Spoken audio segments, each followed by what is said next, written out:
제주경제 흐름을 한국은행 제주본부와 함께 진단하고 대안을 찾아보는 경제 브리핑 코너입니다.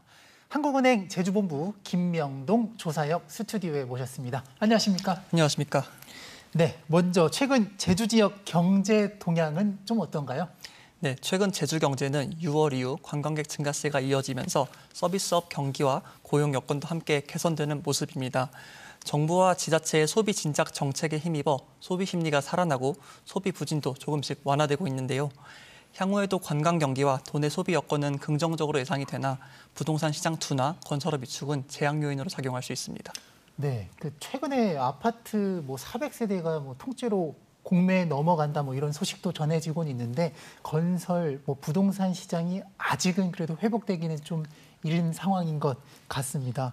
다만 또 관광이 또 회복세를 보이고 있다고 말씀을 하셨는데 그 내국인 관광객도 다시 좀 늘고 있습니까? 네, 맞습니다. 올해 들어 외국인 관광객은 전년보다 꾸준히 늘고 있고 내국인 관광객은 연초에는 줄어드는 흐름을 보이다가 최근에는 증가세로 전환하였습니다. 특히 9월에도 어제 기준으로 내국인 관광객, 외국인 관광객 모두 증가 추세를 이어가고 있습니다. 특히 내국인 관광객이 다시 늘고 있다는 점이 눈에 띄는데요. 올해 7월에는 전년 동월 대비 더 많은 내국인 관광객이 제주를 방문하였는데요. 이는 2023년 3월 이후 약 2년 4개월 만입니다. 이러한 내국인 관광객 증가 배경에는 여러 요인이 있지만 가장 큰 이유로는 해외여행 수요가 국내로 전환된 것을 뽑을 수 있습니다. 2022년 리오프닝 이후 해외여행 수요가 폭발적으로 늘었지만 최근에는 환율 상승과 항공료 부담, 그리고 일본 대지진설 등으로 다소 주춤한 모습을 보이고 있습니다. 실제로 7월에는 내국인 해외여행객 수와 일본 노선 항공편이 모두 감소를 하였는데요. 대신 이러한 수요가 국내로 좀 옮겨오면서 제주행 항공편도 늘고 그리고 제주를 찾는 내국인 관광객도 증가한 것으로 보입니다. 네, 반가운 소식입니다. 오는 29일부터는 중국 단체 관광객 무비자 입국이 또 전국으로 확대가 되잖아요. 제주 관광업계에는 어떤 영향을 줄 걸로 보는지도 좀 궁금한데요. 네, 그렇습니다. 특히 10월 1일부터 7일까지 중국 최대 명절인 국경절 연휴가 있는데요. 이 기간에 많은 중국인 관광객이 한국을 찾을 것으로 보여 이번 정책의 효과가 바로 나타날 것으로 보입니다. 2024년 기준으로 제주를 찾은 중국인 관광객의 약 94%가 개별 여행객이었습니다. 따라서 이번 정책으로 인해 국내 타 지역과의 경쟁 심화 우려는 다소 제한적일 것으로 예상이 되는데요. 하지만 개별 여행의 단체 전환 정도, 그리고 제주와 중국 간 국제선 축소 등 여부에 따라 영향의 크기가 달라질 것으로 예상이 됩니다. 또한 지자체에서도 중국인 관광객 유치를 위해 분주한 모습을 보이고 있습니다. 서울과 경기 등 수도권 관광과 제주 관광을 연결하는 패키지 여행 상품을 출시하는 등 이른바 낙수 효과를 극대화시키기 위해 방안을 추진 중에 있습니다. 최근 정부의 적극적인 소비 진작 정책들이 계속해서 나오고 있는데 제주 지역 경제 회복에 도움이 좀 됐을까요? 네, 그렇습니다. 정부와 지자체가 여러 소비 진작 정책을 내놓으면서 도내 소비 여건도 확실하게 개선이 되는 모습입니다. 특히 지난 7월 21일부터 지급된 민생회복 소비 쿠폰이 긍정적인 역할을 하고 있습니다. 제주 지역 화폐인 탐나는 전의 경우 일평균 카드 사용액이 지급 이전 대비 약 37.8% 증가를 하였고요. 37%나 늘었어요? 네, 37.8% 증가하였습니다. 이와 더불어 소비자 심리지수도 크게 개선되었습니다. 올해 6월에는 약 2년 만에 기준선인 100을 넘어섰고 이후에도 꾸준히 상승세를 이어가고 있습니다.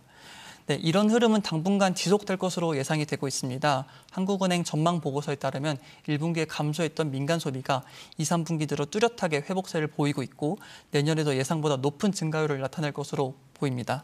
또한 추가적인 소비 진작 정책도 예정되어 있습니다. 9월 22일부터 전 국민의 90%에게 10만 원씩 2차 민생 소비 쿠폰, 2차 민생 회복 소비 쿠폰이 지급될 예정이고 탐나는 전 적립률도 이번 달부터 10%에서 13%로 상향되었습니다.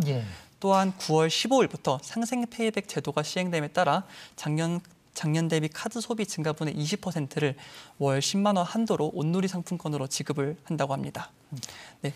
올해 2분기 탐나는 전을 일시적으로 15%로 올렸을 때 소비가 크게 늘었던 만큼 이번 2차 소비 쿠폰 지급과 함께 소비 증가와 지역 경제 활성화로 기여할 것으로 기대됩니다.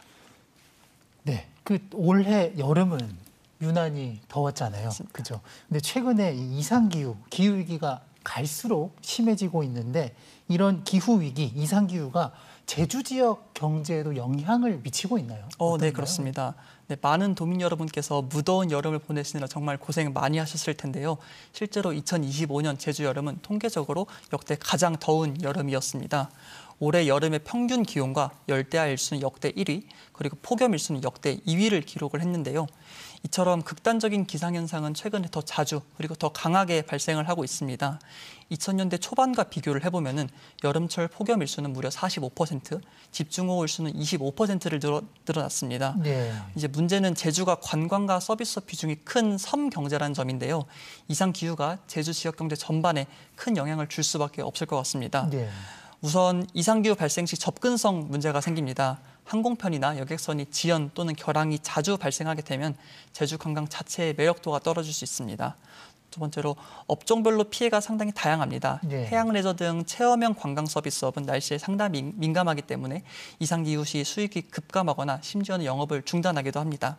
건설업의 경우 공사 중단 일수가 증가하게 되어 작업 효율이 떨어질 수 있고요. 농림업 또한 직격탄을 맞을 수 있습니다. 폭우로 인한 농경지 침수, 그리고 고온으로 인한 양식장 폐사 등이 대표적인 피해 예시입니다. 네. 실제로 한국은행 연구 결과에 따르면 연중 집중호우 일수가 10일 늘어나면 연간 농림업 성장률이 약 2.8%포인트 줄어드는 것으로 나타났습니다. 네. 따라서 이런 위험에 대응하기 위한 노력도 필요해 보입니다. 현재 제주 관광은 대부분 실외 활동에 의존하고 있기 때문에 날씨 영향을 좀 덜 받는 실내 관광 콘텐츠를 적극적으로 늘리는 것이 하나의 대안이 될 수 있습니다. 이렇게 하면 기후 충격에도 관광 수요를 안정적으로 유지를 할 수 있고 지역 경제에도 큰 도움이 될 것입니다.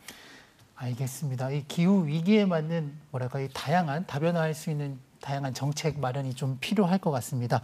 이 제주 경제와 관광에 대한 한국은행의 한국은행 제주본부의 분석이 이 관련 정책 개발과 또 대책을 준비하는데 도움이 됐으면 좋겠습니다. 오늘 말씀 여기까지 듣겠습니다. 고맙습니다. 감사합니다.